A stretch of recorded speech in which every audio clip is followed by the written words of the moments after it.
আসসালামু আলাইকুম। নিহারি কে না পছন্দ করে, হোক সেটা গরুর পায়ার অথবা খাসির পায়ার। আর এই শীতে নিহারি খেতে খুবই পছন্দ সবারই, ছোট বড় সবারই কিন্তু নিহারি খুবই পছন্দের। তাই আজকে আমি আপনাদের সাথে শানের রেডিমিক্স পায়া মশলা দিয়ে নিহারি রান্না করব। পুরো প্রচেষ্টি আপনাদের সাথে শেয়ার করব। তাই প্রথমে চুলাতে একটি হাঁড়ি বসিয়ে এর ভিতরে আমি 15 কাপ ফুটন্ত গরম পানি দিয়ে দেব। এবার পানিটা দিয়ে এর ভিতরে দিয়ে দিচ্ছি 1 টেবিল চামচ পরিমাণ রসুন বাটা। রসুন বাটাটা দেওয়ার পরে এখানে আমি দিয়ে দিচ্ছি গরুর পায়া। আর আমি এখানে 1.5 কেজি পরিমাণ গরুর পায়া নিয়েছি। এই মশলাটা 1.5 কেজি পরিমাণ পায়ার জন্য উপযোগী। এটা গরুর পায়া হোক অথবা খাসির পায়া হোক। এবার এগুলো সব দিয়ে এটাকে ঢাকনা দিয়ে ঢেকে 10 থেকে 15 মিনিট রান্না করব। 10-15 মিনিট পরে রান্নার পরে এবার এগুলো আমি উঠিয়ে নেব পানি ঝরিয়ে। আর এই পানিটা আমি ফেলে দেব। এভাবে রান্না করে একবার হলো গরুর পায়া অথবা খাসির পায়া নেহারি খেয়ে দেখবেন, খুবই মজার। এবার এভাবে এক এক করে সবগুলো আমি তুলে নেব। এগুলো তুলে নেওয়ার পরে আবারও হাঁড়িটা পরিষ্কার করে ধুয়ে এখানে আমি আবারও 15 থেকে 16 কাপ পানি অ্যাড করে দিলাম। এগুলো ফুটন্ত পানি। এভাবে আবারও গরুর পায়াগুলো এর ভিতরে দিয়ে দিচ্ছি। আর রান্নাটা এভাবে গরম পানি দিয়ে কিন্তু করতে হবে।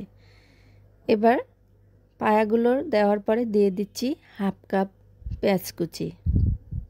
এরপর দিয়ে দেব এখানে 2 টেবিল চামচ পরিমাণ আদা বাটা আর 2 টেবিল চামচ পরিমাণ রসুন বাটা। এবার এগুলো দিয়ে ভালো করে মিক্স করে নেব। এগুলো মিক্স করে এবার ঢাকনা দিয়ে এটাকে মিডিয়াম লো আছে রান্না করব 4 থেকে 5 ঘন্টা।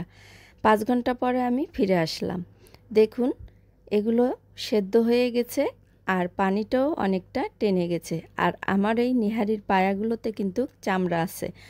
আপনারা যদি খাসির পায়া রান্না করেন সেক্ষেত্রে 3 থেকে 4 ঘন্টা হলেই হবে। এরপরে চুলাতে একটি কড়াই বসিয়ে এর ভিতরে দিয়ে দিচ্ছি 2টা পেঁয়াজ কুচি। পেঁয়াজটাকে কিছুক্ষণ ভেজে নেব। পেঁয়াজটা যখন হালকা ব্রাউন কালার হয়ে আসবে সেই পর্যায়ে আমি এখানে শানের সেই রেডিমিক্স মশলা পায়ার মশলাটা দিয়ে দিচ্ছি। আর নিয়ে নিচ্ছি 1/2 কাপ পরিমাণ টক দই। এবার এটা দিয়ে একটা ফোড়ন তৈরি করব। এই ফোড়ন মিক্স মশলাটা মিডিয়াম আছে এবার এটাকে রান্না করে নেব। দেখুন মশলাটা একদম ভালোভাবেই হয়ে গেছে। এবার এটাকে তুলে আমি যে পায়াটা রান্না করেছি 5 ঘন্টা ধরে এটার ভিতরে এই ফোড়নটা দিয়ে দেব। এই মশলার ফোড়নটা দিয়েও এবার এটাকে ভালো করে মিক্স করে 1 ঘন্টার মতন মিডিয়াম আঁচে রান্না করব। আর আশা করছি আজকের এই শান রেডিমিক্স পায়া মশলার রান্নাটি আপনাদের কাছে অবশ্যই ভালো লাগবে। এইভাবে আপনারা নেহারি রান্না করে খাবেন। দিয়ে দিলাম 4-5টা কাঁচামরিচ, এগুলো একটু ফ্লেভারের জন্য। দেখুন 1 ঘন্টা পরে আমি আবারও ফিরে আসলাম। রান্নাটি কমপ্লিট। এই যে দেখুন অনেক সুন্দর হয়েছে, খেতেও কিন্তু অসাধারণ। আমার কাছে ভালো লেগেছে তাই আপনাদের সাথে শেয়ার করলাম। আর আপনাদের ভালো লাগলে অবশ্যই লাইক কমেন্ট ও শেয়ার করতে ভুলবেন না। আজকের মতো এখানে বিদায় নিচ্ছি। আসসালামু আলাইকুম।